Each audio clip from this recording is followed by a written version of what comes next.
nos complican así a lo tonto. Bueno, empezamos ahora sí con la carátula de la presentación. Como os adelantaba María José, os voy a explicar de una manera muy resumida y voy a intentar que sea muy sencilla y muy práctica sobre todo lo que es el centro de mi interés profesional, entre otras cosas porque es lo que se ve más en la práctica diaria en el ámbito de familia. En el ámbito de familia no vemos grandes cuadros psicopatológicos, no vemos grandes, no vemos situaciones de brote agudo, lo que más vemos son brotes de episodio único y trastornos de la personalidad. Entonces, cuando nos damos cuenta de que en el trabajo diario, que lo que vamos viendo son componentes de disfunción en el día a día, en el funcionamiento del sujeto, vamos focalizando el foco, vamos focalizando el centro de interés y nos vamos dando cuenta que la manera de actuar de determinados progenitores interfiere en la crianza, interfiere en la competencia parental. ¿Vale? Entonces de ahí se desarrolla pues las investigaciones que nos ha becado el Centro de Estudios Jurídicos y la presentación que os voy a hacer hoy, y ahí sale.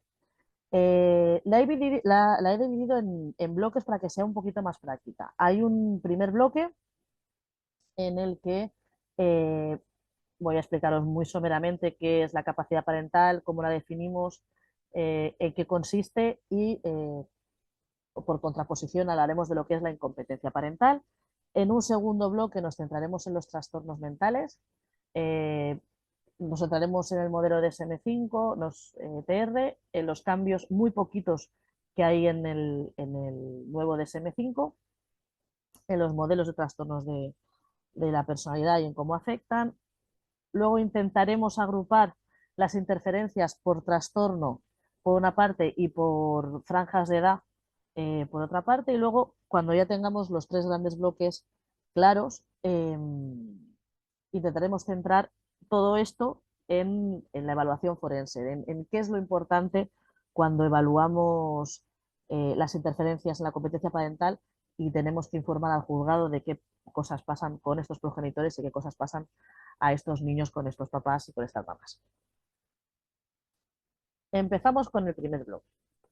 Aquí podéis ver que tenemos la definición que hace Macovia ya por el 92, en el que define la parentalidad como un proceso bidireccional, ¿vale? En el que la clave es criar al hijo de la manera más saludable posible. Nosotros en el equipo en Barcelona, en el protocolo de intervención, lo que hacemos es coger la definición que hacen Barudi y D'Artagnan de competencia parental y nos centramos en considerar que las capacidades y habilidades prácticas de los progenitores para cuidar, proteger y educar y a la vez asegurar un desarrollo sano de los menores sería el grosso de lo que supone la competencia parental. Y además tenemos que tener en cuenta las necesidades infantiles en su grosso, las fisiológicas, las afectivas, las cognitivas, las sociales y también las materiales. Según el modelo de Barud y D'Artagnan, las competencias parentales se dividirían en dos grandes bloques. En el bloque de la capacidad, de las que suponen la capacidad parental y el bloque de lo que supone las habilidades parentales. En el caso de la capacidad parental, aquí entrarían aquellos elementos que tendrían origen en factores, yo aquí os he puesto genéticos, pero que serían más que genéticos, biológicos, que pueden ser hereditarios y que además estarían modulados por las experiencias vitales del sujeto. ¿Vale? Recoge el esquema, si os acordáis porque lo he pasado muy rápido, que aquí en esta parte de la capacidad incluiremos el apego, que es uno de los más importantes componentes de esas competencias parentales. El apego sería el tipo de vínculo afectivo que se crea entre el niño y sus progenitores.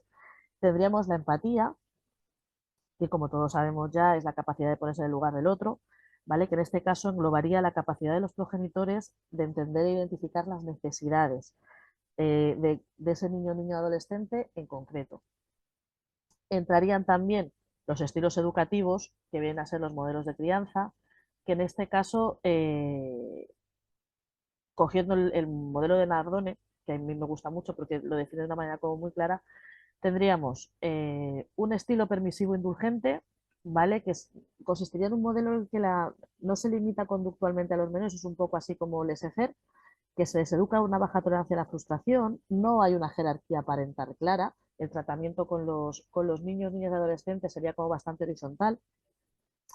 El adulto necesita una continua gratificación afectiva por parte del hijo o hija y el niño se desarrolla con una sensación ficticia de poder. El niño cree que maneja a sus padres, que controla a sus padres.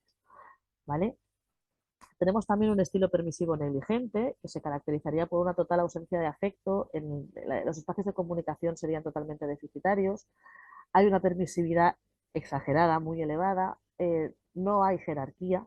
Todo el mundo decide, todo el mundo opina. Los niños mandan más que sus padres.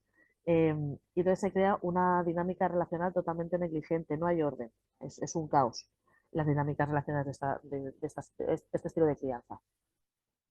Tendríamos el estilo autoritario, muy conocido. Hay muy pocas manifestaciones de afecto. El adulto impone la disciplina, impone el sentido del deber, la comunicación es mínima, no hay apenas diálogo. Y en cambio hay una exageradísima tendencia al control, ¿vale? Pudiendo existir un uso indiscriminado de refuerzos negativos, ¿vale? Son padres y madres que castigan y exigen por todo y en todo momento, con lo cual eh, suelen generar niños con muy baja autoestima, muy complacientes, eh, que llegados a la adolescencia acostumbran o pueden dar conductas destructivas en un intento de diferenciarse de este adulto y de buscar su propio espacio. Luego tenemos el estilo sobreprotector, ¿vale? El estilo sobreprotector o hiperprotector que llamaría Nardone. La interacción parentofilial eh, consiste o se basa en frustrar por parte del adulto cualquier intento o cualquier iniciativa de autonomía que pueda tener el menor. ¿Vale? Se educa al hijo en la baja tolerancia a la frustración. Rápidamente estos papás y estas mamás son tremendamente complacientes y son estos adultos los que asumen las responsabilidades que deberían ir asumiendo poquito a poco los hijos. ¿Vale? En esta agrupación de estilos de crianza, en esta agrupación de estilos educativos, el más adecuado, o el que cuando tenemos que centrarnos en la valoración de una familia, el que sería de nota, el que gozaría la excelencia, es el estilo democrático. ¿Vale? En el estilo democrático hay una tendencia al equilibrio entre la imposición de normas, la gestión de la frustración de los hijos e hijas y la necesaria gratificación afectiva que el adulto debe recibir por parte del niño o niña en casa. Otra de las esferas que compondrían esta capacidad parental es el uso de la comunidad, es la capacidad del uso de la comunidad, que vendría a asimilarse a la capacidad de introspección de los pacientes cuando tienen un diagnóstico, ¿vale? Definida en formal sería la capacidad de los progenitores para pedir ayuda a la red social de apoyo, tanto formal como informal, y la capacidad de identificar la problemática de su propio núcleo familiar. Si esto no pasa, lo que tenemos es una dificultad muy grande para poder trabajar con las familias. Si la familia no identifica qué es lo que no funciona, no podemos trabajar para mejorar y poder conseguir una crianza o una parentalidad positiva. Volvemos al esquema, porque ahora hemos acabado de hablar de los aspectos de capacidad parental para centrarnos en las habilidades.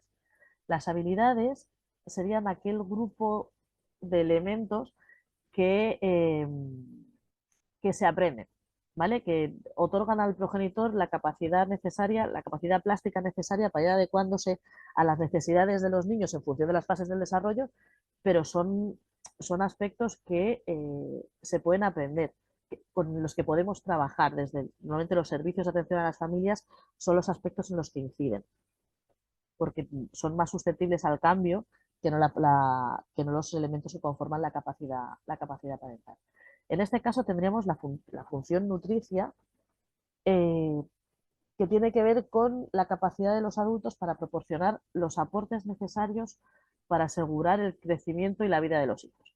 ¿Vale? Tiene una relación directa con el apego y la vinculación afectiva. Y el déficit en cualquiera de esos aspectos, tanto del apego como de la capacidad de vincularte efectivamente al hijo o hija, repercute directamente en la función nutricia. ¿Vale? Hoy, ¿qué se nos pasa? Por otro lado, tenemos la función socializadora, que es muy importante. Es muy importante eh, porque influye tremendamente en el autoconcepto del hijo o hija. La función socializadora vendría a ser la capacidad de fomentar, del adulto, de fomentar la relación del niño, niña, adolescente con su grupo de iguales o con los miembros de la familia. Eh, ¿Por qué es importante? Es importante porque el autoconcepto se nutre de tres componentes importantes, el cognitivo, el afectivo y el conductual. El componente afectivo del autoconcepto eh, serían las emociones y afectos que acompañan a la propia percepción de la persona. ¿Sí? Cuando la función socializadora funciona, cuando le podemos facilitar al niño o niña relaciones sociales funcionales con un grupo de iguales en el que se fomenten los valores, los espacios lúdicos, los espacios afectivos, eh, el niño ve cuál es la mirada del otro, que suele ser positiva y eso es bueno. También repercute en la mirada que el niño tiene eh, de sí mismo, que tendría que ver con el componente cognitivo, ¿vale? Que es lo que el sujeto ve cuando se mira, cuando se ve. Y luego además son importantes porque se aprenden conductas de integración social, que sería la parte de los componentes conductuales de este autoconcepto. Claro, con los tres componentes vamos formando la autopercepción del niño cuando es pequeño que va consolidándose conforme se va haciendo más mayor y vamos entrando en la adolescencia. La función educativa, que es muy importante en todas las etapas evolutivas, pero sobre todo en la etapa preescolar y en la etapa de educación primaria, es importante porque eh, tiene cuatro grandes dimensiones, ¿vale? Tiene una dimensión de control, en la que el adulto, conforme va participando en los espacios de aprendizaje, se va poniendo con el niño a hacer las tareas, le va enseñando cómo juntar las letras para leer o cómo coger bien el lápiz para poder hacer la letra de imprenta o ya las palabras, nosotros lo llamamos con letra llegada, sería la letra minúscula bien hecha. Todo eso tiene un componente de control, de modulación conductual, de enseñarle al niño cómo tolerar la frustración si las cosas no le salen bien a la primera.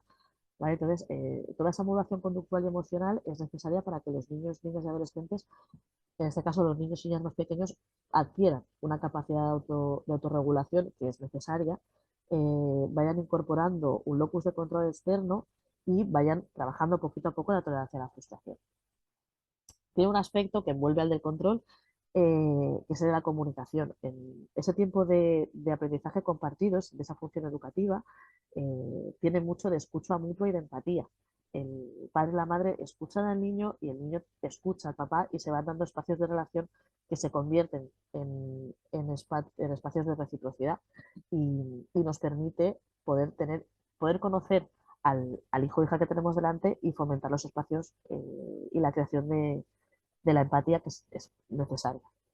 Eh, a la comunicación y al control lo envuelven el apoyo en los procesos de desarrollo y la exigencia de la madurez. ¿Vale? Conforme el niño va adquiriendo aprendizajes, conforme el niño va pasando cursos, conforme el niño se va haciendo mayor, eh, conforme va teniendo éxito académico, hay un reconocimiento mayor y una mayor gratificación de los logros que va consiguiendo nuestro hijo o hija y eso repercute en la autoestima. Y a todo lo envuelve el afecto. Cuando los espacios de gestión educativa son funcionales, cuando tenemos unos papás que pueden, que dentro de este estilo educativo permisivo son capaces de regular la exigencia en lo académico y la imposición de la norma de estudio, y todo queda en algo compensado, lo que tenemos al final son espacios de generación de autoestima que producen niños y niñas con autoconceptos elevados y autoestimas fuertes y potentes. ¿Vale? Cuando ya tenemos más o menos claro qué es la competencia parental, que esto es uno de los pilares fundamentales de la evaluación forense en nuestro ámbito, en el ámbito de familia, eh, tenemos que tener muy claro también qué es la incompetencia parental. La incompetencia parental, por definición y de hecho por oposición, vendría a ser la no disposición de capacidad o habilidades parentales. ¿Vale? En el equipo nuestro, yo particularmente mucho, y en el equipo es parte del protocolo de intervención, cogemos o hacemos nuestro el marco teórico de Barudi y D'Artagnan y nos quedamos con la definición que ellos hacen de los tres tipos de incompetencias parentales. ¿Vale? Tendríamos una transitoria circunstancial que llaman ellos, la segunda que sería grave o crónica y lo que vendría a ser la parentalidad tóxica. ¿Vale? En la primera, en la competencia transitoria, de hecho es casi redundante porque viene en el nombre, Es un tipo de incompetencia o disfunción que obedece a situaciones puntuales y previsiblemente reversibles, ¿vale? Yo qué sé, los ejemplos que os pongo aquí. Dificultades socioeconómicas transitorias, procesos de adaptación por ruptura, que es de esperar que sean temporales. En caso de diagnósticos, vendrían a ser las descompensaciones de episodio único, ¿vale? Ese depresión mayor de un único episodio que en el momento que el paciente sale de la unidad de agudos, hace su seguimiento en el centro de salud mental, sigue su pauta farmacológica, es de prever que no vaya a tener más episodios. Sí, es verdad que en el momento que tiene el episodio su competencia parental, luego se adelantaré, luego os explico por qué, eh, tiene ciertos déficits. Entonces, en ese momento probablemente no sea la mejor opción para hacerse cargo de su hijo o hija, pero previsiblemente en un tiempo sí podrá asumir esas funciones de cuidado. En la incompetencia parental grave y crónica se dan varias situaciones y varias circunstancias. De entrada, solemos tener progenitores ausentes o que afectivamente no están disponibles. Ausentes en el sentido literal, es decir, tenemos papás y mamás que no están, por lo que sea, porque están trabajando, porque su salud mental no les permite una presencia permanente en el hogar, eh, o porque, en este caso, la no disponibilidad afectiva tendría que ver o con situaciones de trastorno mental en los que la afectividad queda afectada o porque directamente tenemos progenitores en los que el manejo de lo emocional chirría y no funciona de ninguna de las maneras. En estas incompetencias graves y crónicas aparecen dificultades para establecer relaciones afectivas y de apego seguro. Hay trastornos de la empatía. Hay una muy baja disponibilidad para generar espacios de afecto, de intimidad, espacios lúdicos, de socialización que afectan a la función nutricia de la que hablábamos hace un momentín, que afectan evidentemente a la función educadora, que afectan a la función socializadora y que a su vez afectan a los espacios de capacidad eh, para relacionarse con la comunidad, para usar los dispositivos de atención. Tenemos también, tenemos o podemos tener progenitores con trastornos de conducta o se pueden generar dinámicas en el hogar totalmente cambiantes y excesivamente caóticas. Eh, hay una gran ineficacia para dar respuesta concreta a las demandas filiales y cuando se dan las respuestas, estas pueden ser incoherentes o contradictorias. ¿Qué nos pasa en la parentalidad tóxica? La parentalidad tóxica sería aquella necesidad de dañar deliberadamente a los hijos o hijas para resolver conflictos personales, normalmente emocionales, ¿vale? El ejemplo clásico de este tipo de parentalidad es las, la, los progenitores diagnosticados de síndrome de Munchausen por poderes, ¿vale? Eh, en este tipo de parentalidad, los déficits se centran sobre todo en la función nutricia, la socializadora y en la educadora. En la nutricia, porque puede haber una intoxicación de cuidados, de pronto sobreprotegen, de pronto tenemos múltiples visitas al médico, de pronto, como en el caso del Munchausen por poderes, se crean las situaciones de enfermedad para poder recibir atención y para poder ser valorados como buen progenitor porque estamos atentos a estas necesidades sanitarias de los hijos, o por el contrario, hay una ausencia total de cuidados. Los papás y las mamás ignoran a los niños, son niños que cuando esta función está afectada se crían solos, se crían sin un adulto que les acompañe en la esfera emocional, que pueda estar por ellos, que les entienda, que esté accesible, ¿vale? Eh, con lo cual los daños emocionales en los hijos son o acostumbran a ser bastante graves.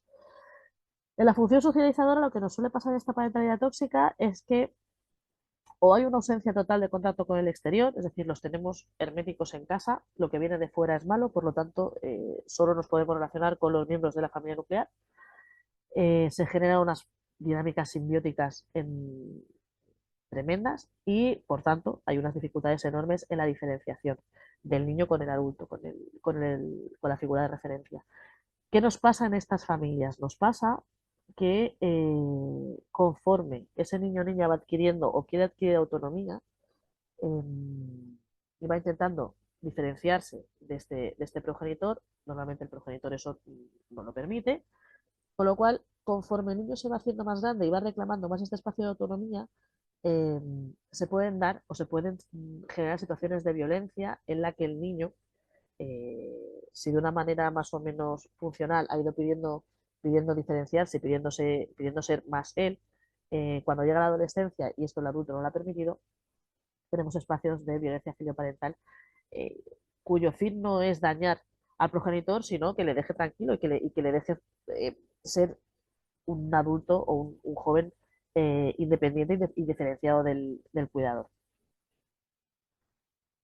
En la función educadora hay dificultades también, y aquí tenemos un amplio abanico que va desde las familias donde se impone el castigo físico indiscriminado y pegamos por todo y mucho y constantemente, eh, hasta la negación de la palabra, ¿vale? O sea, padres y madres que para castigar dejan de hablar, que ignoran, que hacen como si ese niño o niña no existiera, con el daño que eso genera. Es decir, el no ser considerado, el dejar de ser tenido en cuenta es algo muy doloroso. De hecho, casi deja más secuela que el castigo físico. El castigo físico al final, la secuela física se pasa, pero el no ser, ¿vale? El que no te tengan en cuenta, el que de pronto no te den espacio, es mucho más doloroso y genera un impacto muchísimo, muchísimo, muchísimo peor. Teniendo en cuenta lo que es la capacidad y la incapacidad, ahora nos vamos a centrar en la parte de los trastornos mentales. En esta voy a intentar ser rápida porque entiendo que somos todos psicólogos y todos tenemos conocimientos dentro del ámbito de la salud mental, con lo cual, bueno, voy a ir un poquito ligera porque lo que me interesa ir un poquito después. Vamos a ver, conceptos básicos de salud mental. Ya sabéis que la Organización Mundial de la Salud define la salud mental como el estado completo de bienestar biológico, psicológico y social, que no solo viene definido por la ausencia de enfermedad, ¿vale? Entonces, eh, este concepto de salud mental se vincula a la noción de desarrollo óptimo del individuo dentro de su entorno, teniendo en cuenta su edad, su capacidad, sus condiciones de vida y su cultura. Hasta aquí, nada nuevo bajo eso. Lo que os voy a, esta diapositiva tampoco es novedosa. Tenemos dos grandes modelos de clasificación en estos momentos, que sería la CIE y el DSM. Particularmente, yo, tanto en el ámbito privado como en el trabajo en el equipo técnico, manejamos manual DSM, ¿vale? Es como que nos es más fácil y más cómodo, tanto no sé, la familiaridad también, y en el plan de estudios es en el que nos forman. Yo de CIE controlo bastante poco. Sé que tenemos una CIE 11, que la tenemos traducida al castellano, y que no sé si es algo que tiene que ver con la comunidad autónoma, pero en Cataluña se usa tendiendo a poco, ¿vale? Quedándonos con el modelo DSM, ya sabéis que el modelo DSM es un modelo axial. En su versión DSM-4, que es la más antigua de la que todos tenemos más o menos recuerdo, había 5 ejes. En el modelo DSM lo pasan a 3 y en el modelo DSM, en el 5TR, lo mantienen. Eh, lo importante del cambio en este caso es que, así como en el modelo DSM, en el 4, los trastornos de personalidad tenían un eje propio de diagnóstico, en el DSM-5 y en el 5TR los trastornos de personalidad pasan al eje 1 y forman parte del grosso diagnóstico de trastornos mentales, de enfermedades médicas, y ellos añaden también de retraso mental. Eh, en esta última actualización, en este 5TR, cambios hay pocos. Sí es verdad que se añade el trastorno de duelo prolongado, se añade un guioncito en en los trastornos del estado de ánimo que aparece ahora como un nuevo trastorno de ánimo no especificado que no estaba en el DSM-5. Aparece como novedad el trastorno cognitivo leve inducido por estimulantes, que tampoco estaba en el TR, y hay algún cambio ligero de terminología. Por ejemplo, la discapacidad intelectual que aparecía en los otros DSM, ahora en el DSM-5TR pasa a ser trastorno del desarrollo intelectual. Poquito más cambio hay, ¿vale? De hecho, en la parte de trastornos de personalidad, que es la que más me interesa a mí en este caso, DSM-5 y DSM-5-TR lo repite en la nueva publicación, plantean un nuevo modelo de diagnóstico de los trastornos de personalidad que pasaría de categorial al dimensional. Bueno, esto es una especie de fórmula mixta en la que no me voy a entretener demasiado porque es tremendamente complejo de entender y de poder aplicar en la evaluación que nosotros hacemos en ámbito forense, porque ocuparía muchísimo tiempo de evaluación poderla hacer con todo con toda la rigurosidad que el modelo alternativo plantea. Pero sí es verdad que ese modelo alternativo está en el DSM y que lo podéis consultar en cualquier momento. Eh, en lo que a nosotros nos interesa y que es lo que nos vamos a encontrar más en la práctica diaria de la evaluación pericial en familia, es este bloque de trastornos. Es los trastornos depresivos, bipolares y asociados, que aparece así con esta nomenclatura en el DSM-5-TR, los trastornos de ansiedad, los trastornos relacionados con el consumo de sustancias y otras adicciones, los trastornos relacionados con el control de los impulsos y las conductas disruptivas, el espectro de la esquizofrenia y otros trastornos psicóticos y los trastornos de la personalidad.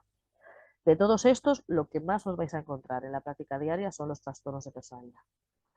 ¿Vale? Entonces, nos centramos en ellos ahora. Como os explicaba hace 2 segundos, hay todo un sistema de evaluación alternativo que es plenamente dimensional, es como muy complejo de acabar aplicando, pero finalmente el DSM-5 y el DSM-5-TR mantienen la clasificación y los criterios diagnósticos del DSM-4-TR, que era la última versión. Se define, y esto sí lo conocemos todo y nos sirve de repaso, un trastorno de la personalidad viene definido por un patrón permanente e inflexible de experiencias internas y conductas que se apartan de las expectativas culturales del sujeto, que son de inicio en la adolescencia o principio de la edad adulta y que deviene estable a lo largo del tiempo y que necesariamente para que sea considerado trastorno tiene que interferir en determinadas o diferentes áreas vitales. Concretamente en el DSM-5-TR, lo que sí sería más novedoso es que para el diagnóstico de cualquiera de los trastornos de la personalidad que están en el manual, tiene que haber necesariamente la alteración en dos o más áreas de las que os voy a contar ahora. Tiene que haber alteración en la esfera cognitiva, afectiva, el funcionamiento interpersonal o el control de los impulsos. Mínimo en dos, a escoger según el sujeto que tengamos delante. Pueden aparecer varias combinaciones de áreas afectadas.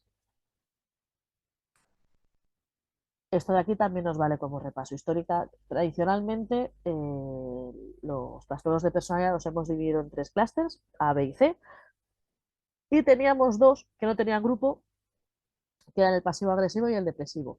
Estos 2 todavía los teníamos en el DSM-4-TR, los teníamos en trastornos a la espera de evidencia empírica, o algo así más o menos ponía en el manual.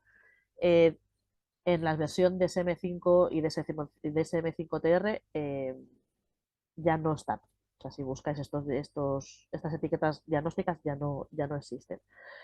Consideran que hay poca investigación y que las muestras que manejamos son de escaso interés, entiendo. Lo que pasa que en la práctica sí que os vais cogiendo las definiciones clásicas de lo que es un trastorno pasivo-agresivo y lo que es un trastorno depresivo de la personalidad.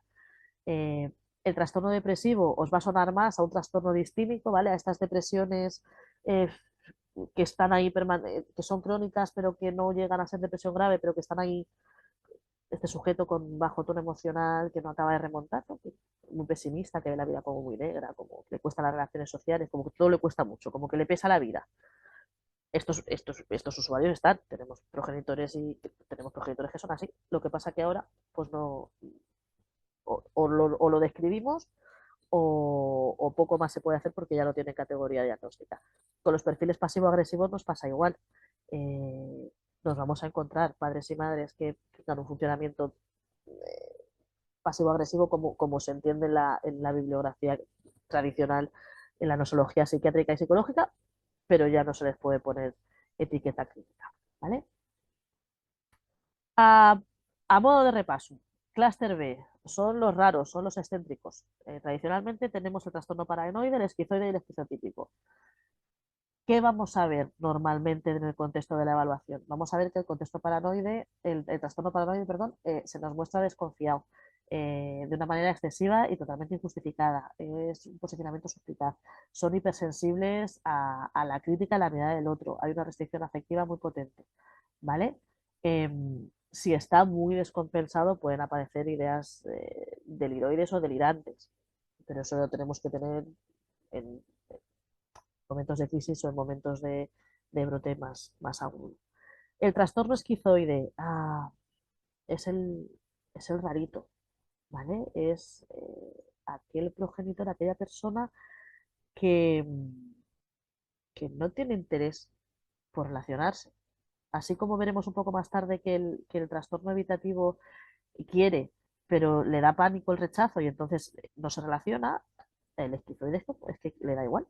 O sea, no viven muy tranquilamente sin tener que relacionarse con nadie.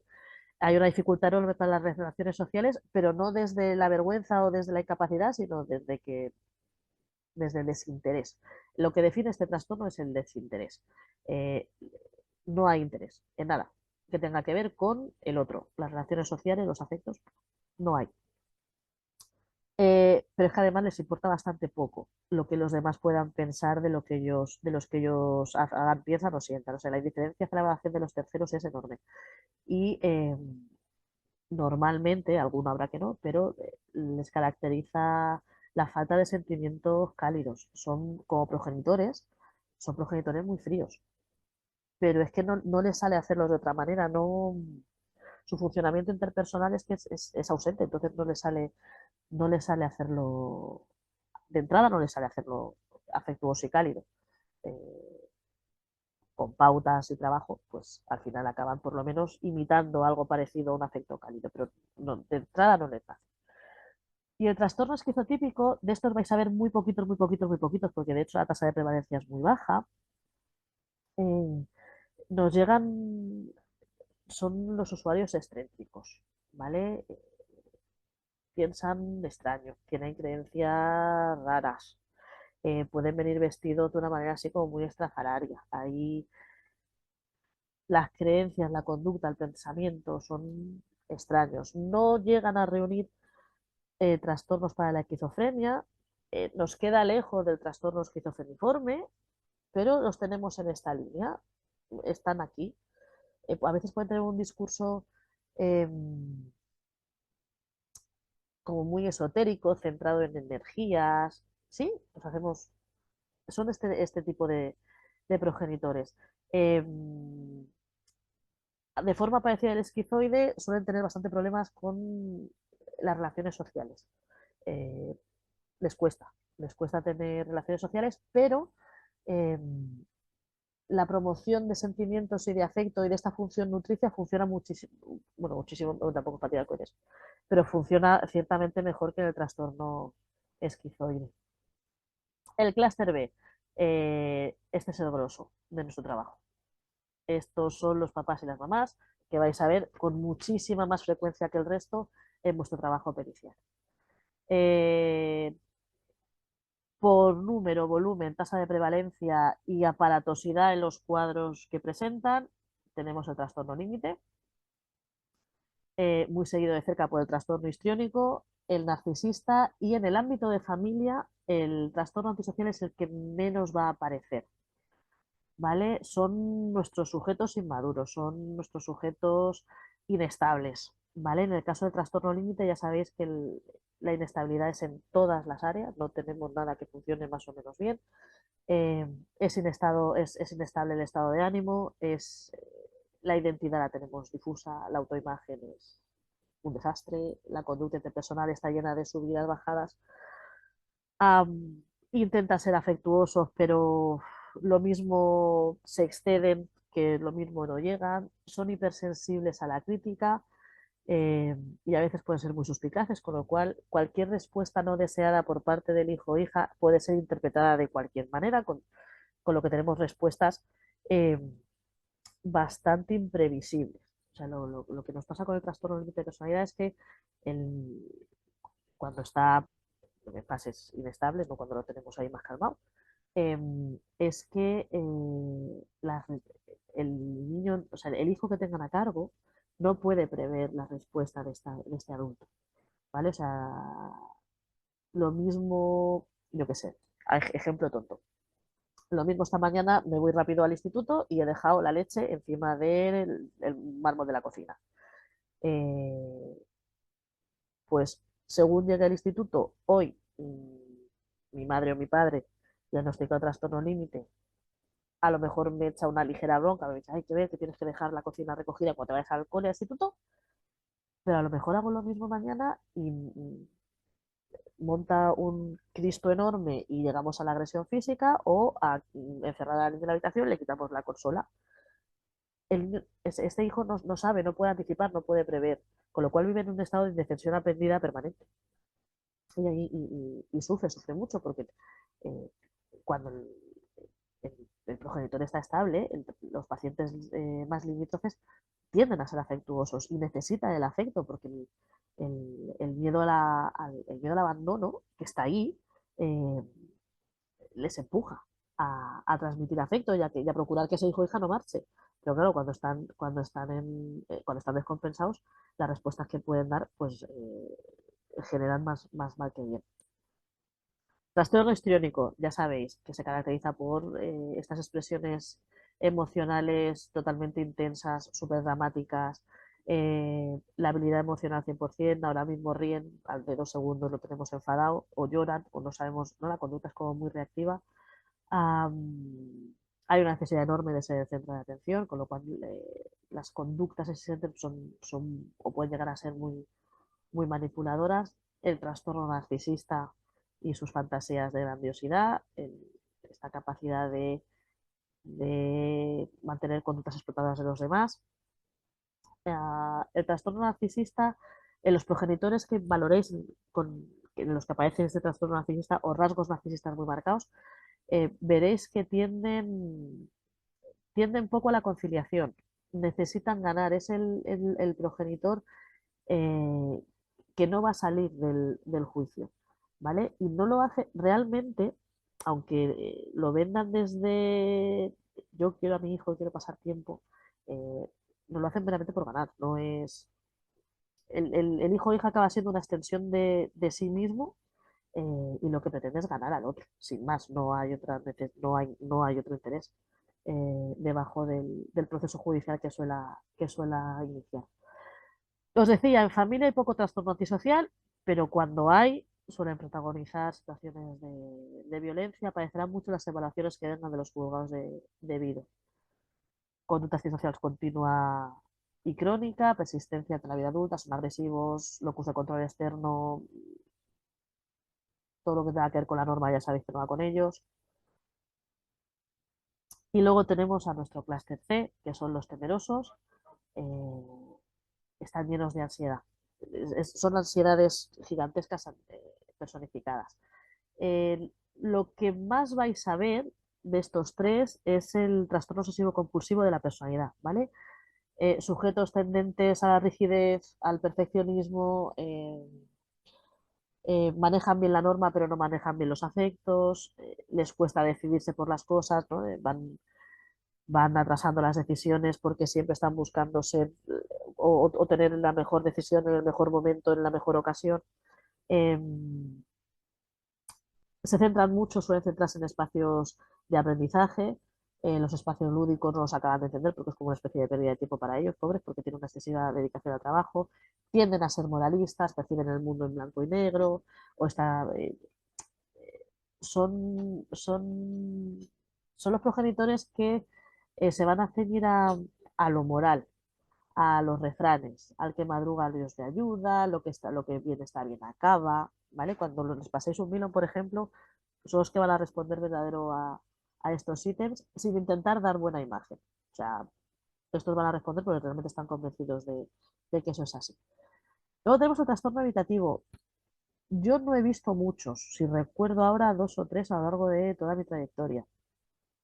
A, a diferencia del esquizoide, que os decía que no mantiene relaciones por total desinterés, al evitativo le encantaría relacionarse con el otro, pero tiene un tremendo miedo al rechazo y a la humillación, ¿vale? Entonces, suelen ser sujetos con una autoestima muy, muy baja y un aislamiento social que no desean, pero están ahí. Evidentemente, los espacios de socialización funcionan fatal con estos trastornos, eh, pero suelen dar, sobre todo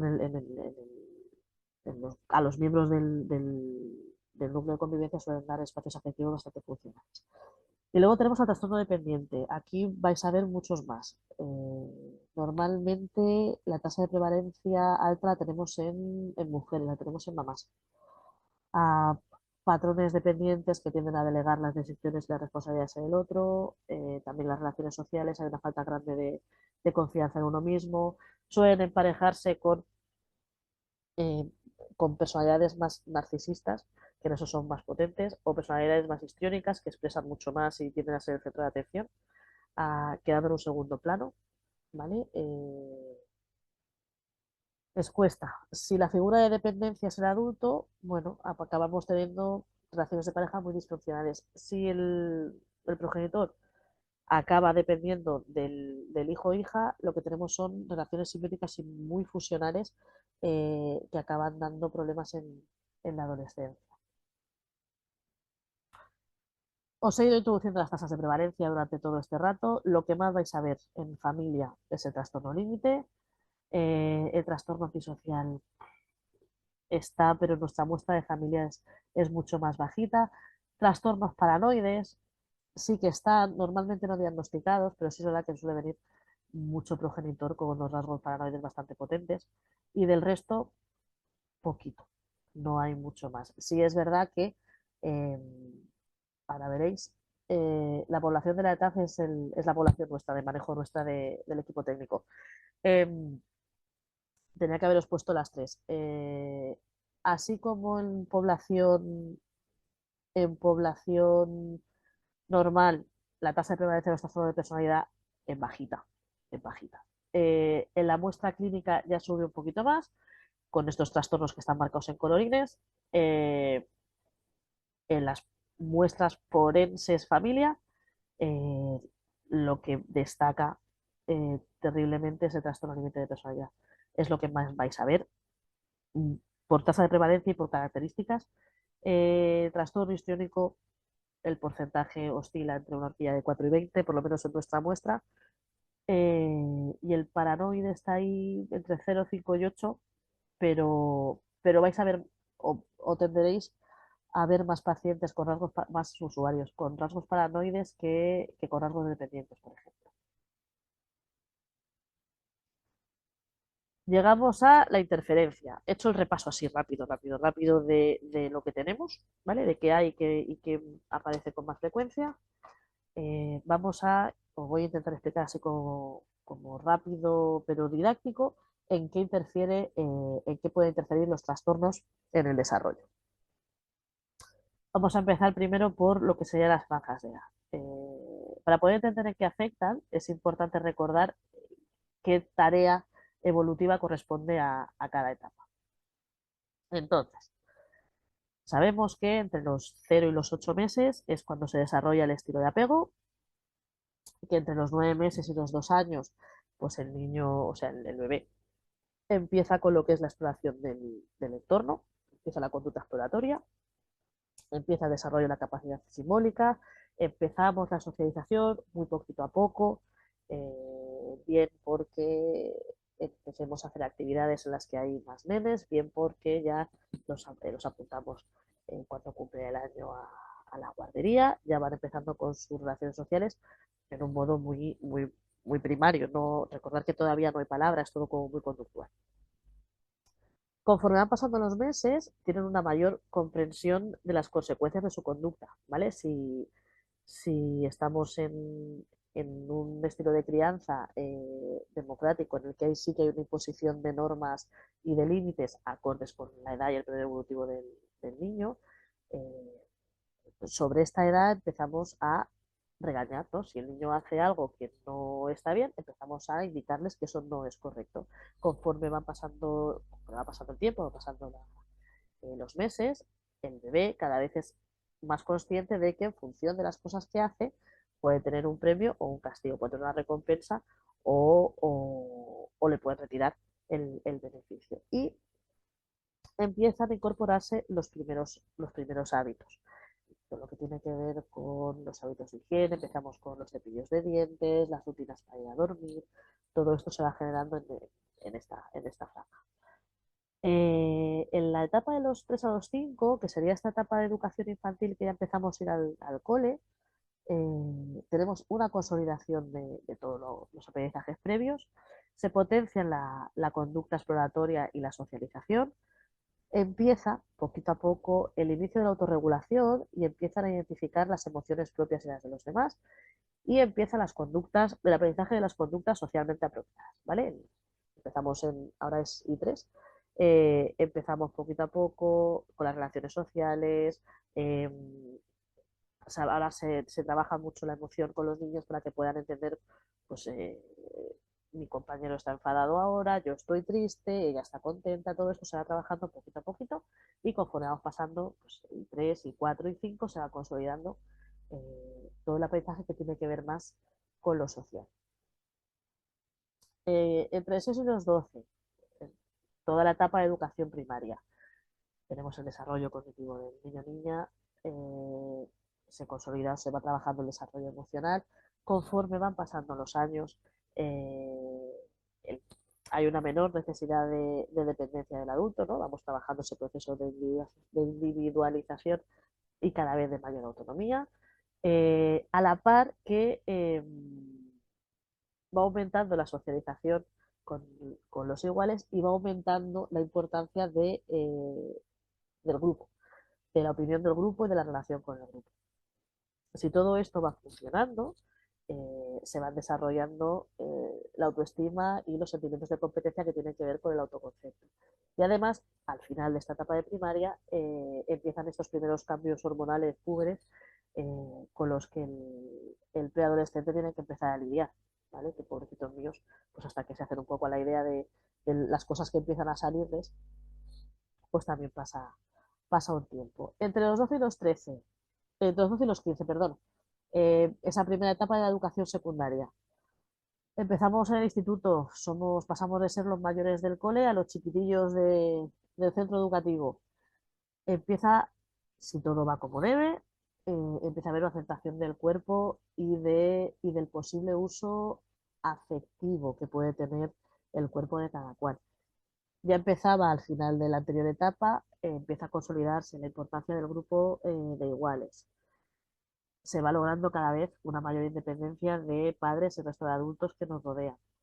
Y se van adquiriendo y desarrollando conductas socialmente más maduras y cada vez más aceptables y en consonancia con el marco cultural y social en el que lleva cada adolescente. Y la última etapa, de los 15 a los 19, ya tenemos esa última etapa de educación secundaria, eh, y ya empezaríamos los ciclos formativos o ese bachillerato, ya empieza esa planificación del futuro, ese inicio de relaciones de pareja e intimidad, vamos definiendo la orientación sexual y ya lo que sí aparece es la consolidación del proceso de desindividualización. Ya cuando ya llegamos a esta etapa adulta, que parece que ahora cada vez les cuesta llegar un poquito más, eh, ese adolescente ya es un adulto pleno, o sea, diferenciado de sus progenitores, ya entiende que son figuras diferentes y todo ese proceso, si todo ha ido como debe, es funcionar y tenemos sujetos totalmente independientes emocionalmente y funcionalmente de esa figura adulta que pasa a ser una figura de apoyo.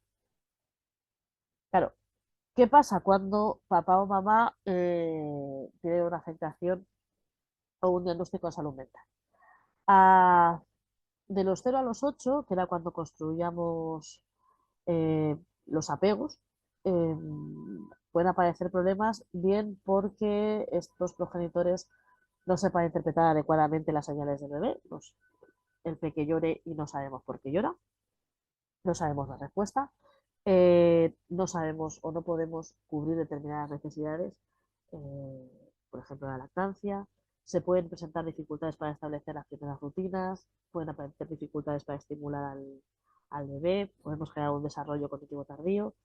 eh, y se puede potenciar un apego evitativo, ¿vale? Que se centraría en el rechazo al progenitor por parte del bebé, o un apego ambivalente.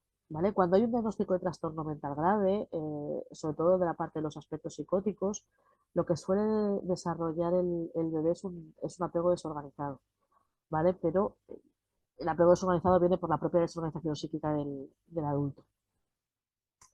Entre los 9 meses y los 2 años, ¿vale? Que era cuando empezaban a explorar, ¿no? Empezaban a querer conocer el mundo, empezaban a asumir las consecuencias de su conducta, empezaban a socializar, eh, podemos tener o pueden aparecer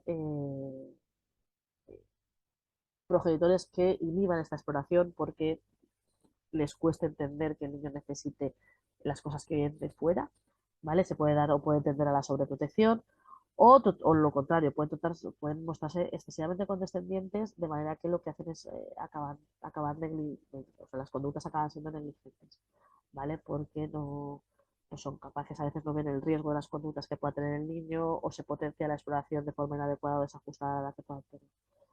Eh, en esta edad que empezaban a incorporarse los límites, lo que nos pasa con estos papás y estas mamás es que pueden aplicar límites inconsistentes.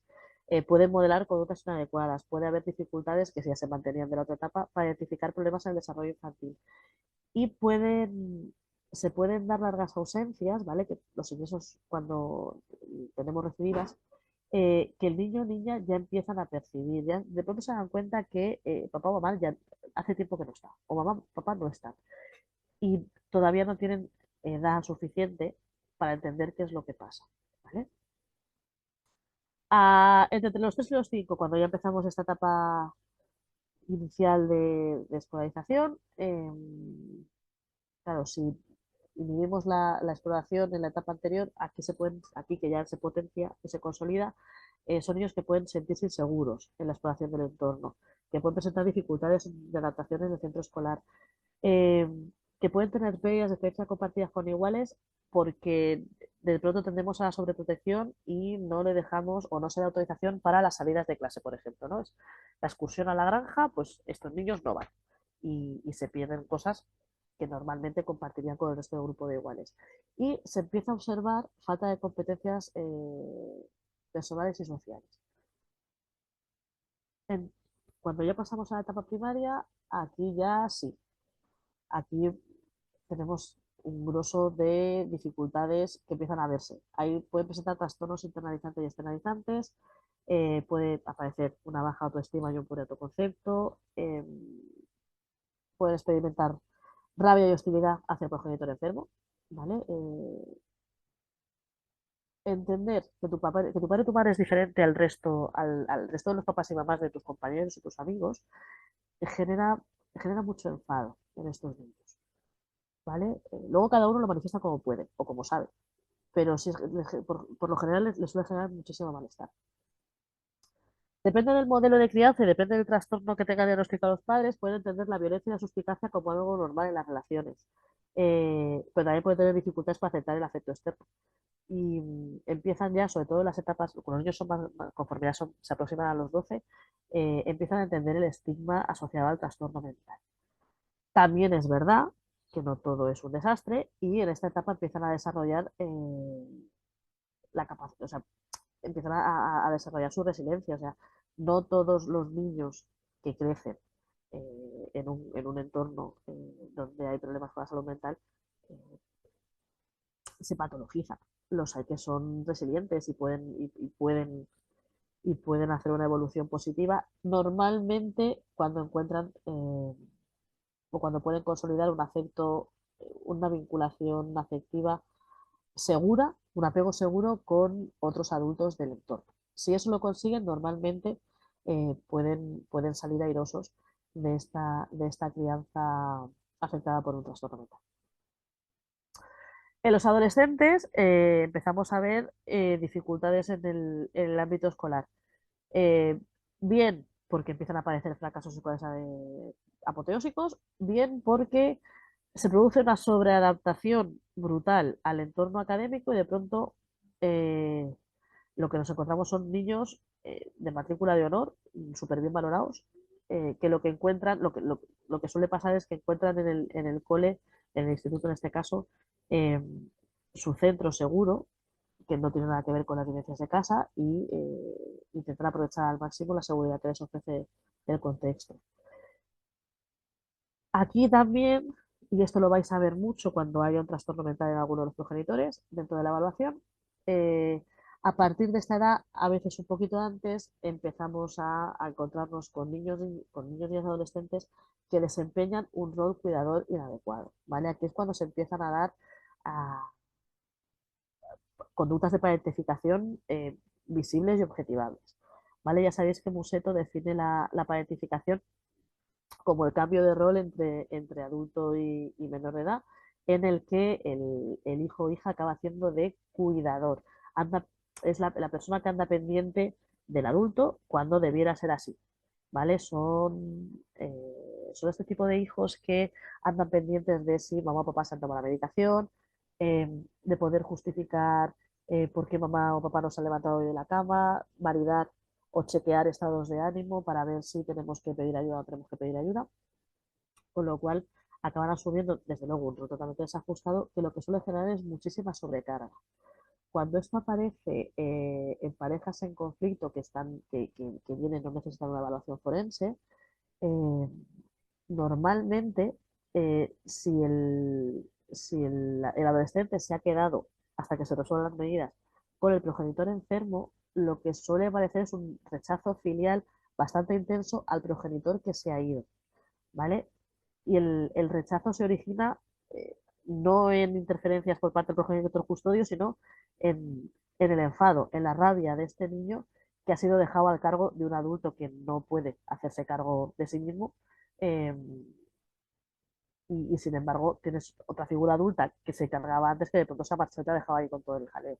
¿Vale? Entonces son situaciones de rechazo filial que os podéis encontrar en este tipo de dinámicas familiares. Ya cuando pasamos toda esa fase y entramos en la etapa final de la adolescencia, cuando ya tenemos jóvenes adultos, eh, pueden experimentar cierta ambivalencia respecto a una posible independencia, ¿vale? Hay miedo a marchar de casa. Por un lado quieren irse porque cuidar es agotador, pero por otro lado tienen miedo, les cuesta tomar la decisión. Eh, Hay un temor constante a la recaída del progenitor enfermo.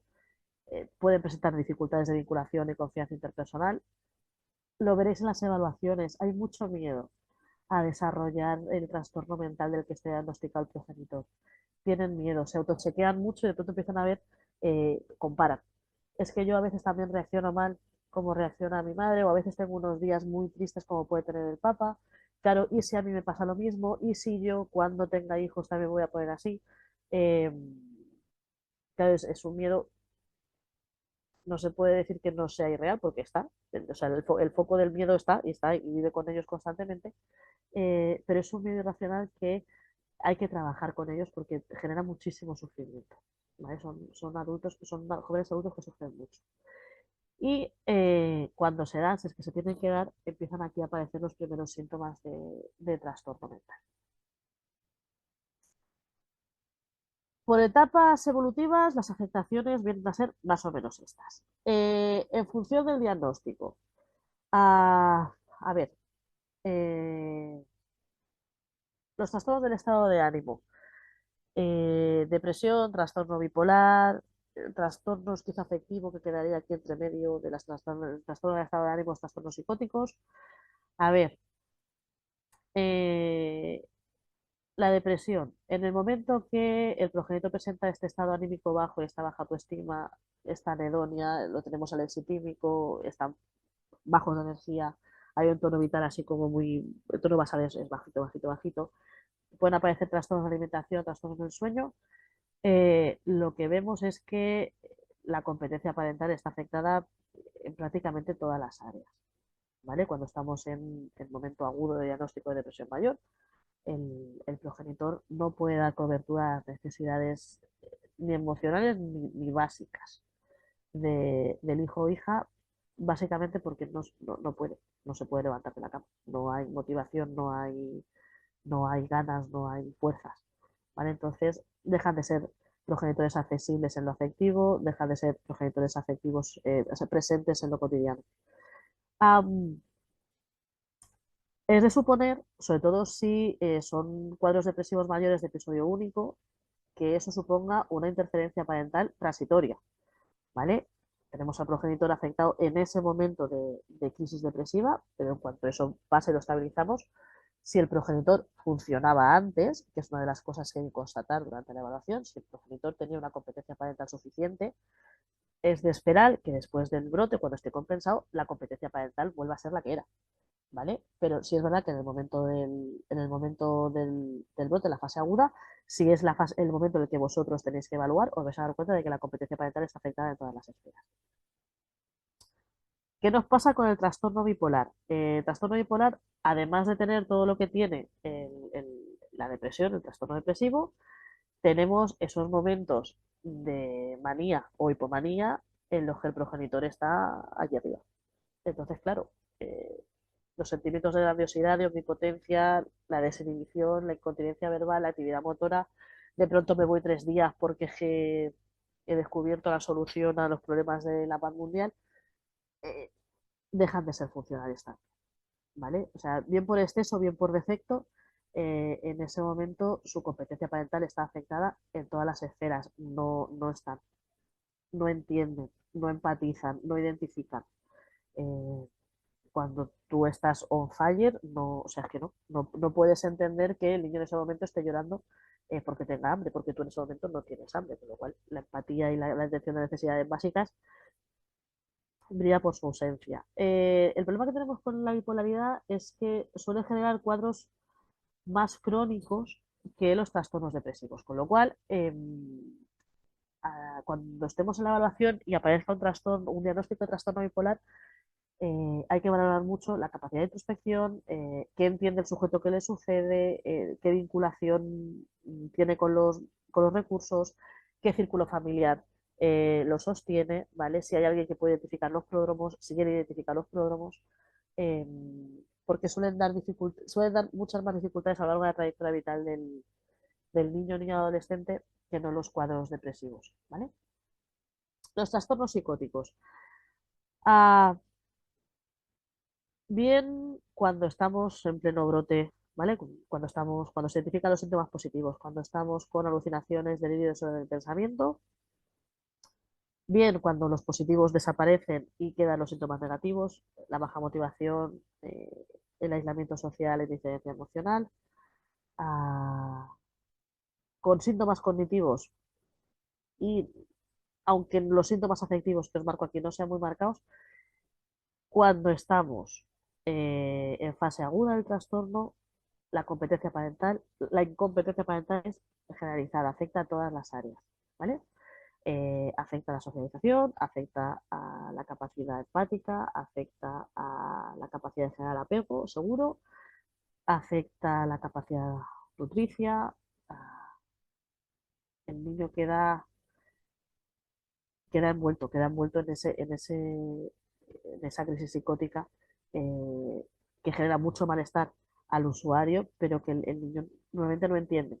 Las conductas desorganizadas generan mucha angustia a los niños porque no las entienden, dejan de ser progenitores accesibles eh, eh, y suelen generar muchísima inseguridad en los niños. ¿Qué nos pasa con los trastornos psicóticos? Los trastornos psicóticos tienden a la cronicidad, y sí es verdad que el tratamiento médico farmacológico de los síntomas positivos, es decir, el paciente suele dejar de tener alucinaciones cuando se compensa, pero eh, la sintomatología positiva deja toda una serie de rastro que se percibe en la sintomatología negativa, en los síntomas cognitivos y en los afectivos. ¿Qué nos pasa? Que con cada brote el progenitor se deteriora un poquito más, ¿vale? Con lo que, eh, así como en el trastorno depresivo mayor de un único episodio, en la competencia tenemos el episodio depresivo, tenemos una incompetencia transitoria y luego volvemos a tener competencia, en los trastornos psicóticos veréis que con cada brote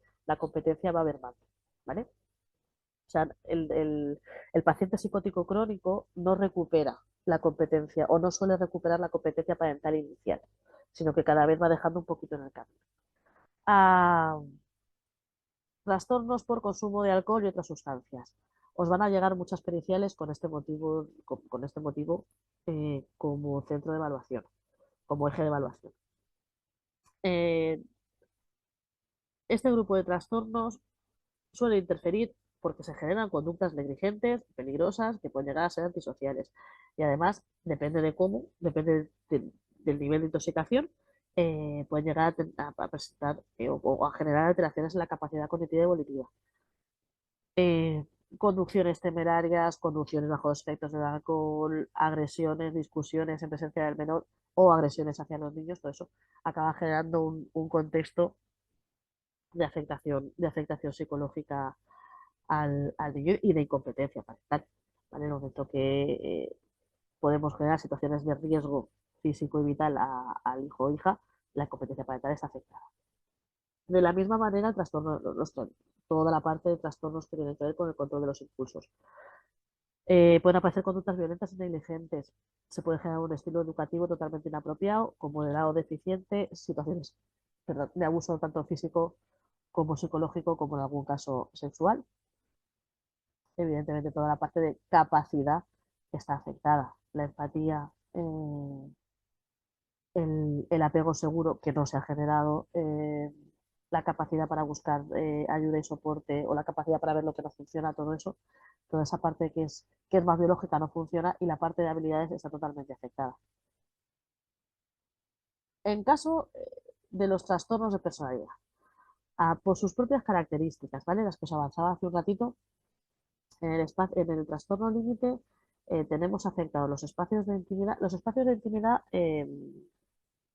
porque de esto no hemos hablado en todo el rato, no sale ninguna diapositiva. Los espacios de intimidad son esos espacios de relación individual entre este progenitor, progenitora y este niño, niña o adolescente, ¿vale? Son los espacios que se pueden dar cuando tenemos solo un niño, solo con ese, pero cuando tenemos un grupo de hermanos, son aquellos espacios de relación propia que se dan entre cada papá o mamá y cada niño en concreto. ¿No? Es ese momento de te leo el cuento y te arropo antes de dormir, y normalmente en ese momento el niño o la niña aprovecha para contar cómo viene el día, para poner un ejemplo, ¿vale? Pues en el trastorno límite de personalidad, estos espacios de intimidad quedan afectados. Quedan afectados en la parte de que el progenitor no los preserva, sino que los acaba difundiendo. O sea, los espacios de intimidad dejan de ser íntimos. Los espacios afectivos están afectados por la inconsistencia del propio trastorno, ¿vale? Si está estable, suele generar espacios afectivos funcionales, pero cuando está en una fase más inestable, los espacios afectivos, igual que los espacios normativos en algún momento, pueden ser inconsistentes, pueden ser contradictorios o pueden dejar de estar. ¿Vale? Y luego están los espacios lúdicos en los que, sobre todo cuando estamos en una fase de más desestabilización, dejan de existir. Dejan de existir porque también dejamos de tener espacios de intimidad, por lo tanto, estos progenitores tienden a dejar de tener relación con estos niños y estas niñas. En el trastorno obsesivo compulsivo de la personalidad suelen quedar afectados los espacios lúdicos y los espacios afectivos porque estos progenitores tienden a dar más importancia a los espacios normativos y a los espacios de aprendizaje. Por su propia definición, en el trastorno esquizoide lo que tenemos afectados son los espacios de socialización. Eh, no van a bajar al niño al parque, no van a entender por qué el niño tiene que hacer extraescolares, no lo van a entender porque ellos no necesitan ese tipo de interacción, con lo cual no acaban de entender que sus hijos o hijas los acaben necesitando. En el trastorno histórico de la personalidad cuesta mucho que las respuestas emocionales sean congruentes, estables y permanentes en el tiempo. Es un tobogán de respuestas totalmente desconectadas y totalmente desajustadas.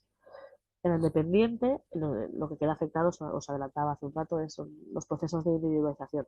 Hay que trabajar mucho con estos progenitores el hecho de que el niño o niña cada vez va cogiendo más autonomía y va siendo un sujeto más él para dejar de ser un ente simbolizado con el papá o con la mamá. Y en el paranoide, el estilo de socialización está afectado por esta suspicacia, esta desconfianza propia del diagnóstico, ¿no? Propia del trastorno, eh, y las respuestas tienden a la incongruencia, ¿vale? No les cuesta dar, o sea, lo que hoy funciona depende de lo suspicaz, depende de lo desconfiado, depende de lo que me haya pasado hoy, deja de ser una respuesta congruente. Tenemos más o menos la afectación, tenemos más o menos lo que es la competencia parental. Eh, ¿Qué hacer? ¿O cómo se liga todo esto en la evaluación forense en el ámbito de familia? Vamos a ver. Ah, ¿qué nos piden normalmente? Normalmente venga la petición de un juzgado especializado en familia, venga de una primera instancia, venga de un juzgado de violencia, lo que nos van a pedir centrados en el ámbito de familia tiene que ver normalmente, el grosso del trabajo, tiene que ver con la custodia o con las visitas, con valorar cuál sería el progenitor más adecuado o más funcional para tener la custodia o qué tipo de visitas o qué sistema de visitas sería más adecuado. Ah, lo que pasa es que no nos lo suelen preguntar en términos psicológicos, ¿vale? Normalmente la petición suele ser, valore usted qué tipo de custodia es la más adecuada para el niño, niña, adolescente de esta familia. O valore usted o determine si la incorporación de la pernocta del jueves es o no adecuada para este menor. Ah, claro, el trabajo, el primer trabajo que tenemos que hacer nosotros con esa petición judicial es traducirla a nuestro lenguaje psicológico forense. O sea, nosotros no deberíamos responder en términos de custodia. En todo caso, deberíamos responder en términos de qué figura de referencia es más adecuada o dispone de mayor competencia para hacerse cargo del niño en cuestión, ¿vale? Para eso sí tenemos herramientas. Para la custodia, en todo caso, eso son cosas jurídicas que tiene que responder el juez. Con las visitas nos pasa igual. Eh, no vais a encontrar, pero vamos, segurísimo, no vais a encontrar nada en la bibliografía especializada que diga si que el niño es mejor que se quede a dormir un martes o un jueves, o si es mejor poner la pernocta del domingo que la pernocta del lunes. No existe, ¿vale? Por eso nosotros no podemos dar respuesta en esos términos. ¿Qué podemos nosotros valorar? Si la incorporación de la pernocta nos va a dar igual el día, ya se encargará la familia de poner la pernocta donde toque, es adecuada o no para ese niño o niña, o valorar eh, si atendiendo a las circunstancias familiares las visitas tienen que ser supervisadas o no, o directamente tenemos que valorar si las visitas son convenientes o no para el niño, ¿vale? Pero siempre desde la perspectiva psicológica. Nosotros no deberíamos responder en términos jurídicos porque no somos juristas, ¿vale? Teniendo eso claro, a partir de ahí. Eh, primer paso, nos llega la petición judicial. Segundo paso, nos leemos todo el expediente, generamos hipótesis de trabajo. ¿Qué hacemos con todo eso? ¿Qué tenemos que evaluar? Pues básicamente nos pidan custodias, nos pidan visitas. Lo primero que tenemos que valorar es la competencia parental de cada progenitor, ¿vale? Tenemos que poder medir a partir de la entrevista y de las pruebas y de la información colateral que podamos obtener si papá y mamá cubren cada una de las áreas de la capacidad y de la habilidad, ¿vale? Durante esa entrevista o esas entrevistas que hagamos, tenemos que andar pendientes de los rasgos de personalidad de los progenitores y además descartar en la medida de lo posible psicopatología. Eh, a veces, por el tiempo de intervención, no es posible hacer toda una evaluación diagnóstica hecha larga con un montón de pruebas, eh, pero sí tenéis que tener la competencia diagnóstica bien, bien consolidada porque sí que tenéis que ser capaces de hacer por lo menos un screening básico de la psicopatología o no que pueda presentar el progenitor o la progenitora. ¿Vale? Entonces, la evaluación debería o debe de ir dirigida a descartar la presencia de psicopatología, pero no debéis perder de vista que el foco, que nuestro foco como peritos de familia, es centrar la valoración en las características de la parentalidad y de la calidad de las relaciones parentofiliares. ¿Vale?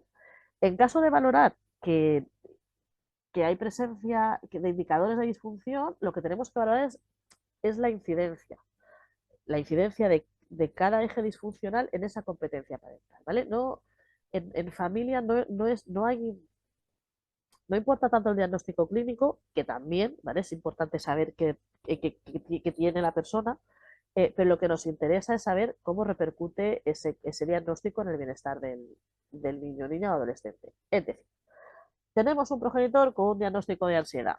Vale, si lo más que le supone es que pues, no puede dormir bien, ya está tomando medicación para conciliar el sueño, se muerde mucho las uñas y tiene palpitaciones, pues bueno, eso en principio no afecta a su competencia parental. Si resulta que es que tiene un trastorno de ansiedad con agorafobia y no sale de casa, ojo, cuidado, eh, eso sí que puede incidir en su competencia parental. Si ese progenitor no puede llevar al niño al cole, si ese progenitor no baja al niño al parque, si ese progenitor no puede bajar a hacer la compra, de pronto tenemos un montón de áreas que quedan desatendidas o descuidadas, ¿vale? Esa es la importancia que tiene el diagnóstico, esa es la importancia que tiene la sintomatología que pueda presentar el progenitor, ¿vale? Por sí mismo, la existencia de un diagnóstico no determina, ni quita ni da competencia parental. También es importante la distinción entre aquellos trastornos que puedan ser reactivos a la crisis, a la ruptura de aquellos que no lo son. ¿Vale? O sea, lo transitorio es transitorio por algo, es porque aparece, está un poco y se va. Eh, los cuadros ansioso-depresivos adaptativos. Cuadro adaptativo ansioso-depresivo mixto. Bueno, está aquí. Eh, cuadros que pueden parecer más depresivos, pero que no dejan de ser o que no dejan de obedecer al proceso de duelo por la ruptura. Bueno, si estamos en tiempos que no sea un duelo prolongado tampoco, porque entonces ya empieza a ser patológico. Pero bueno, es de suponer que si la ruptura ha sido hace 2 meses y nosotros tenemos que hacer la evaluación al mes 3, probablemente uno de los progenitores tenga un cuadro depresivo o pseudodepresivo. Eh, bueno, pues hay que ver cómo interfiere la competencia parental y aparentemente la hipótesis de base es que eso es transitorio, ¿vale? Es de esperar que si el cuadro obedece o es reactivo a la situación de crisis, lo esperable es que en un tiempo prudencial este mamá o esta papá funcione y vuelvan a ser los progenitores que eran antes de la ruptura o antes de la aparición de este trastorno adaptativo. Um, es necesario siempre diferenciar la intensidad de los síntomas que presentan, la gravedad de los síntomas que estamos viendo y el pronóstico que pueda tener el propio trastorno. Por eso es muy importante que, aunque no os dediquéis al ámbito clínico, sí tengáis un buen manejo y estéis actualizados y actualizadas en conocimiento de evaluación psicológica. Es muy importante conocer cómo funciona cada, cada trastorno y la posible evolución que pueda hacer el trastorno a lo largo del tiempo. Dentro de la evaluación hay que realizar, y esta es la parte y lo grosso de nuestra función pericial, hay que realizar un análisis funcional de las creencias y conocimientos evolutivo-educativos que tienen los progenitores sobre sus hijos e hijas, las expectativas sobre los logros del hijo y sus metas educativas y las conductas educativas y habilidades parentales desplegadas. Eh, con ese análisis funcional y la observación o la evaluación de cómo incide el trastorno mental en esa capacidad, es lo que debéis centrar las conclusiones de vuestros informes en estos casos concretos. ¿Vale? Hay que buscar evidencias de una adecuación parental mínima a las necesidades y características del menor. No un óptimo, no tenéis que centraros en buscar padres de 10. Normalmente, porque si trabajáis en este contexto, no van a aparecer, no tenemos padres de 10. Los padres de 10 no llegan a un conflicto judicial de elevada intensidad. Los papás de 10 normalmente optan por vías de resolución de conflictos mucho más funcionales sin necesidad de que un perito acabe evaluando cuál de los dos tiene mejor competencia. ¿Vale? Entonces, lo que hay que buscar es, para el niño que tenemos delante, para ese niño, niña o adolescente que tenemos concretamente en la evaluación, ver si este papá y esta mamá se ajustan a las necesidades de este niño. ¿Vale? No buscar padres excelentes, porque es que si no, al final vamos a desamparar a todos los niños que veamos, y eso tampoco es. Y además hay que poder identificar las condiciones de contexto que pueden estar interfiriendo en esa competencia parental. ¿Vale? Lo que se suele ver son, o sea, en el mayor de los casos, afortunadamente, cuando hay incompetencias parentales que no son graves, acostumbran a ser transitorias. En ese momento tenemos una situación económica justa. Eh, yo qué sé, pues estamos en una fase aguda del trastorno. Es esperable que con las ayudas suficientes la cosa remonte y funcione bien. Cuando aparecen problemáticas más graves, más cronificadas en el tiempo, eh, normalmente en el informe pericial acabaremos recomendando la intervención de servicios de la comunidad, normalmente derivaciones a servicios sociales o derivaciones a recursos de trastorno mental. Entonces, para finalizar, importante, la presencia de un trastorno mental en uno o ambos progenitores no determina per se la presencia de una parentalidad incompetente. Esto es muy importante y esto lo tenéis que tener siempre presente en este tipo de evaluaciones. Y tenéis que tener muy claro que cuando tenemos un diagnóstico de los progenitores, lo importante a determinar de la parte que corresponde a la psicopatología del usuario sería la situación de compensación de trastorno. No es lo mismo venir con, o sea, tener un diagnóstico de trastorno bipolar que la evaluación está en una etapa de compensación que venir en fase aguda. Hay que valorar la capacidad de insight del sujeto. ¿Qué conoce el sujeto del diagnóstico? ¿Tiene capacidad de identificar pródromos? ¿Qué hace cuando identifica que la cosa no funciona y que se va a desestabilizar? Todo esto es muy importante que se evalúe porque si esa capacidad de insight está, su competencia parental puede estar también preservada. Es importante evaluar y valorar el tipo de red de apoyo, bien familiar, bien social, bien profesional, y la capacidad de pedir ayuda. ¿Vale? O sea, lo esperable es que si el sujeto está compensado, tiene una capacidad de insight o una capacidad de introspección buena, una red de apoyo suficiente, capacidad de pedir ayuda, lo esperable es que los momentos de incompetencia transitoria se pasen mucho más rápido y el sujeto pueda ser funcional mucho antes. ¿Vale? Y yo creo que hasta aquí. Se quedó como muy rápido, yo me he notado como muy acelerada, pero bueno, eh, espero que hayáis entendido más o menos lo que os he querido explicar. No han salido preguntas durante este ratito, no sé si tenéis Sí, alguna pregunta. sí, mira, acaban de poner una. O sea A ver, que, espera que dejo de Marta, sí. compartir. Sí, bueno, dice Patricia, en contextos forenses y tratándose de temas de custodia de visitas, encontramos mucha disimulación de síntomas. A la hora de explorar trastornos de personalidad, solo contamos con la manifestación actual que observamos, en lo retrospectivo niega cualquier tipo de dificultad. Y entonces, bueno, ¿qué hacer un poco con con estas cuestiones y cómo contrarrestar esta A ver, defensividad? la disimulación en familias es un clásico, así como en otros contextos todo el mundo simula cosas porque hay beneficios, en familia todo el mundo está bien, está estable, nadie tiene ansiedad nunca jamás y todos los niños se acuestan a las 9 y todos comen pescado. Es maravilloso. Cuando hacen la evaluación, todos son niños estupendos y parecen estupendos. Um, la disimulación está, ¿vale? Pero tú tienes fuentes externas de contraste. Normalmente podemos llamar al cole, puede haber unos servicios sociales que te pueden dar información de funcionamiento de la familia. En la exploración al niño, al explorar la cotidianidad pueden salir elementos de la disfunción de trastorno de personalidad de adulto. Y yo en estos casos suelo pasar siempre un cuestionario. Si no paso un PAI, suelo pasar un Milon.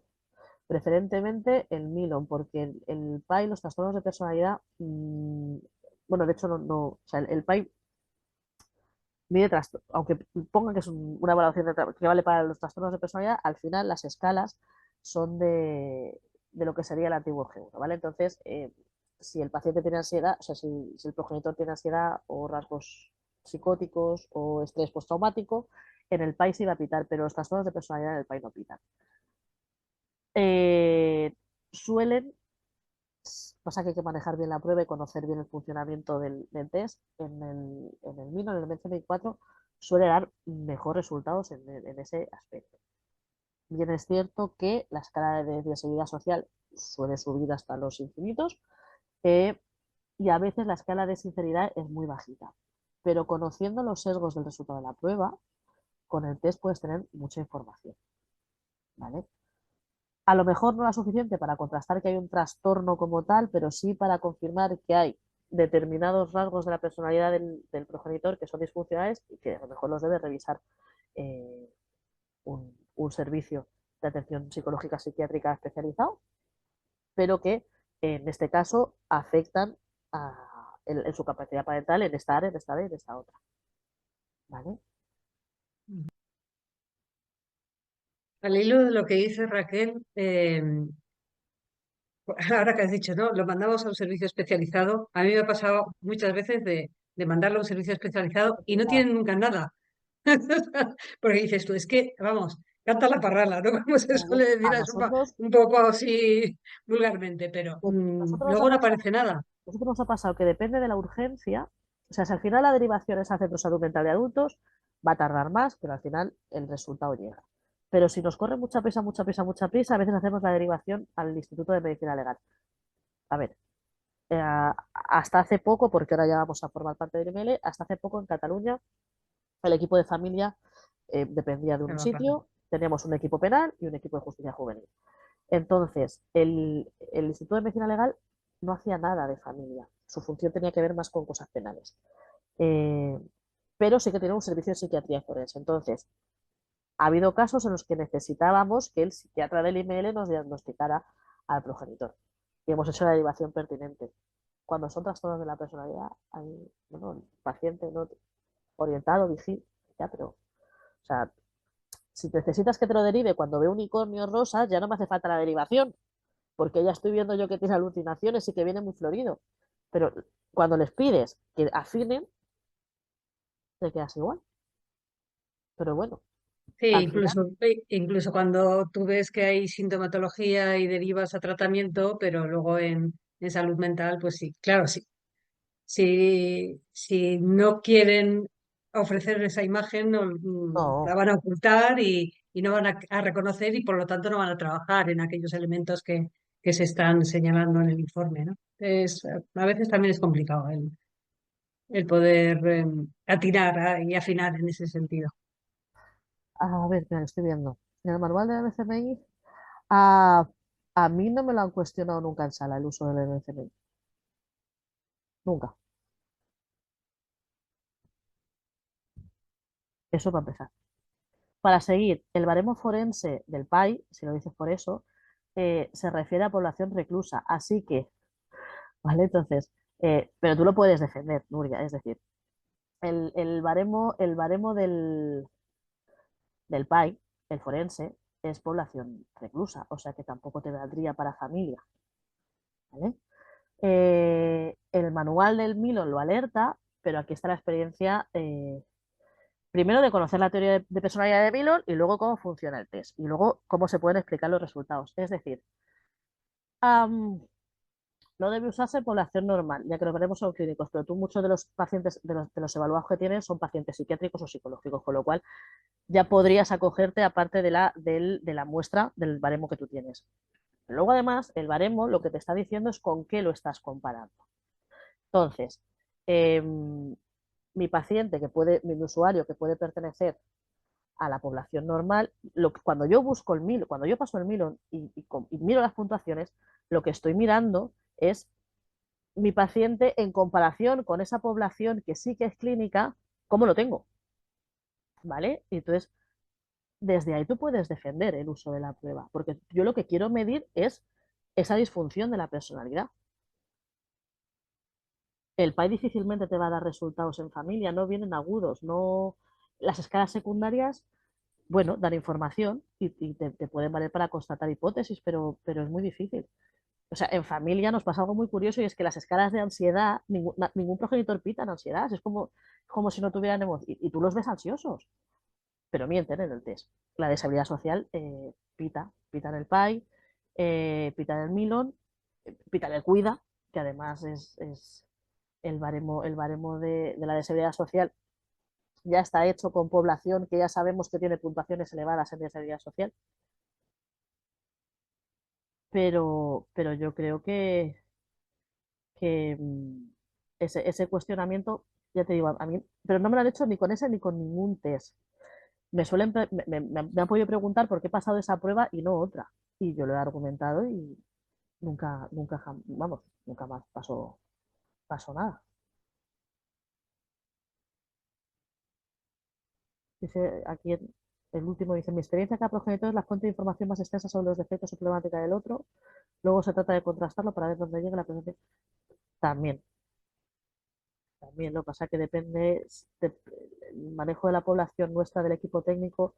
Suelen ser familias en un conflicto muy potente en el que a veces la información que nos puede dar tu progenitor puede estar pelín distorsionada.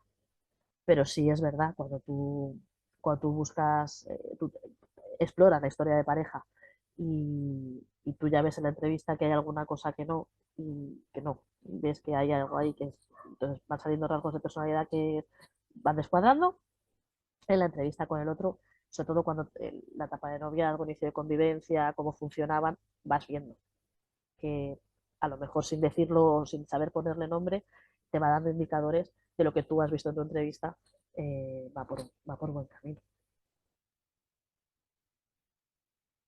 Hay otra pregunta, Raquel. Adrián, no sé si la estás leyendo en caso de parentificación. Dice, lo peor de los adultos que parentalicen a sus hijos en lo peor de los progenitores sexuales y todo, el ámbito forense habría que incidir en el riesgo para el menor como en el. Claro, habría que.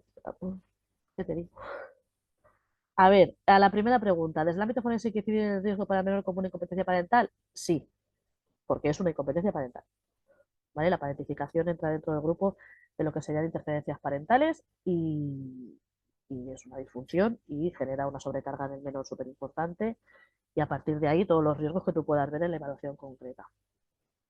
Terapia familiar, en un caso de parentificación, pues no lo tengo yo muy claro. Y la coordinación de parentalidad,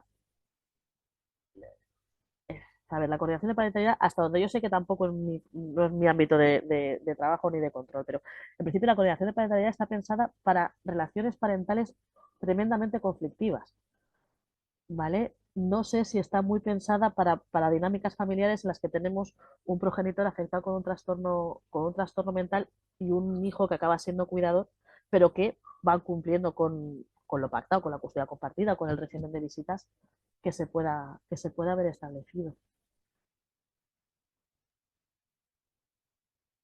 Bueno, pues yo creo que ya están dando las gracias, Raquel. Y la verdad es que te lo agradecemos, tu exposición. La verdad es que es muy didáctico, es lo que es, con lo que nos enfrentamos en el día a día en el tema de familia. Así que, bueno, pues agradecerte de nuevo que hayas aceptado la invitación A vosotros, y, y la próxima vez en el otro tema en el que te gusta. Así que, bueno, pues nada, es muy interesante y además es el pan nuestro de cada día.